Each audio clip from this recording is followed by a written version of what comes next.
Hi guys, my name's Iain Myles and this is Hannah Palmer, and today we've compiled our top 3 ways to keep your dating life fresh, on point and in its prime.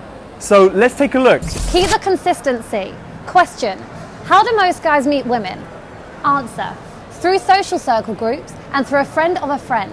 Sometimes this works out okay, but these instances are few and far between. In order to really maximize your dating life, you must be consistent in your interactions with women. If you don't keep your interactions frequent, then you'll start to become rusty at conveying the man-to-woman dynamic needed for attraction. So how do you stay consistent? It's simple. Talk to anyone, anywhere. You never know where the next woman of your dreams is going to show up. On the train, on the bus, in the line at Starbucks, you literally never know. Just remember, the worst you can say is no thanks. So go on, take a chance and say hi. What you'll begin to notice is a change in the way you behave around women. You'll become unfazed by deep eye contact. You'll become unreactive to being rejected, and you'll have no problems with what to say. Why? Because going out consistently has given you so much momentum, it is now a common thing to engage in conversation with women.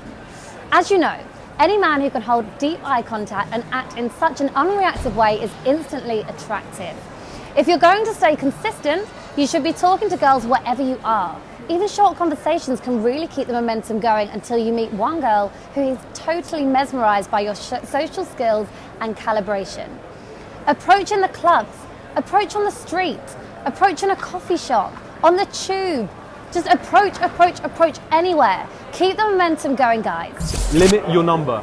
Now, you see, one mistake that guys make is having way too many girls on the go at one time. You see, they come from such an abundance of girls wanting their attention that they just don't have the time to spend on each of them, leaving the girls feeling really undervalued and simply annoyed. You should have an abundance, but I'd recommend that you limit it to no more than 2 or 3 girls at just one time. You see, limiting your number of girls also means that you have so much more time to work on yourself as a man and on your career.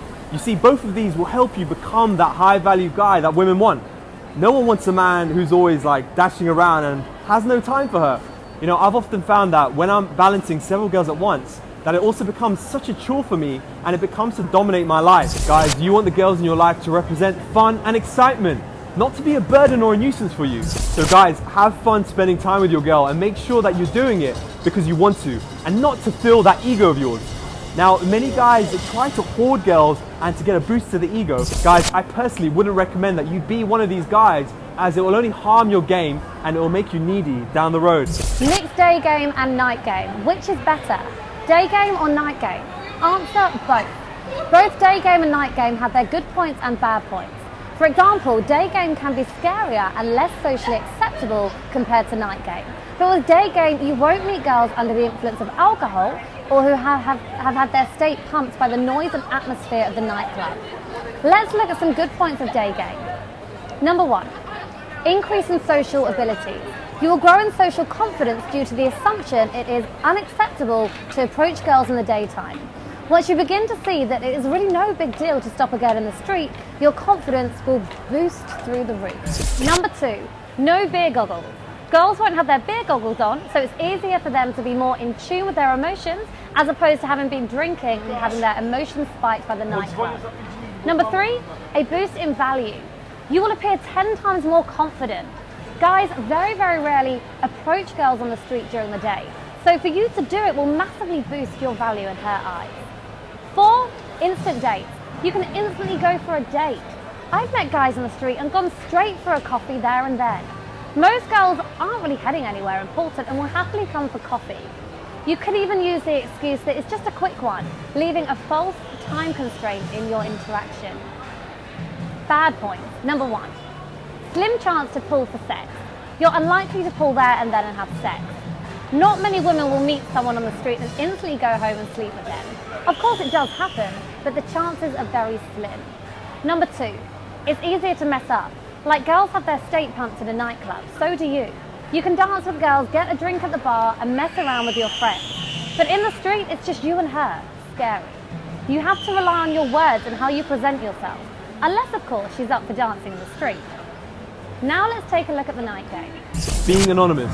You see, being anonymous is the key thing here. Now, many people simply won't remember you if they meet you again. You see, guys, I've opened girls from a few days ago and they don't even remember me. And the guys are guilty of this too. I mean, there are some guys who have literally no memory of this. Now, this is mainly down to two things. One being alcohol and one being the volume of people passing through. Guys, so even if an approach goes horribly wrong, which it shouldn't, you'll find that it's completely forgotten about. Now, this is especially useful if you're a really shy guy. You see, girls are out in the clubs to have fun, and going home with a guy to have sex with is an awesome way to end the night. Now, you can be sure that if you play the game right, then you're getting laid. The volume of women. Now, the sheer volume of women is absolutely staggering. There should be no shortage of women for you to open and to talk to. The fun environment. Guys, use the fun environment to your advantage. Bring a girl into your fun and she will be all over you. Now, spend time dancing with her, chatting about random things, and having your fun and being charismatic. Bad points. Beer goggles. Guys, as mentioned before, beer goggles are common in nightclubs, but with good game, you won't need to worry about women being drunk, but it can be a problem. Late nights.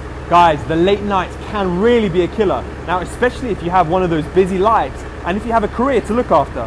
But if you're gonna do night game, don't think that you're always going to be fresh the next morning. The money. Now you see, night game can be really costly. Paying for those taxis and entry to those clubs can be really drain your wallet. I wouldn't recommend drinking while doing the game, but if you choose to drink, then you'll find that your bank balance will get depleted faster than your life. So as you can see, there's both good and bad in each. So what's the solution? Mix them. Do both night game and day game and spread yourself between the two, covering both angles. By doing so, you can get the benefits of day game and transfer them to night game and vice versa. Both feed into each other, and doing both will take your social skills to a whole new and exciting level. Guys, stay tuned for more free videos on exploring the unexplored in dating. Now for our dating services, go to Kamalifestyles.com and don't forget to like, share and subscribe. I'm Hannah Palmer, this is Iain Myles, and we'll see you next time.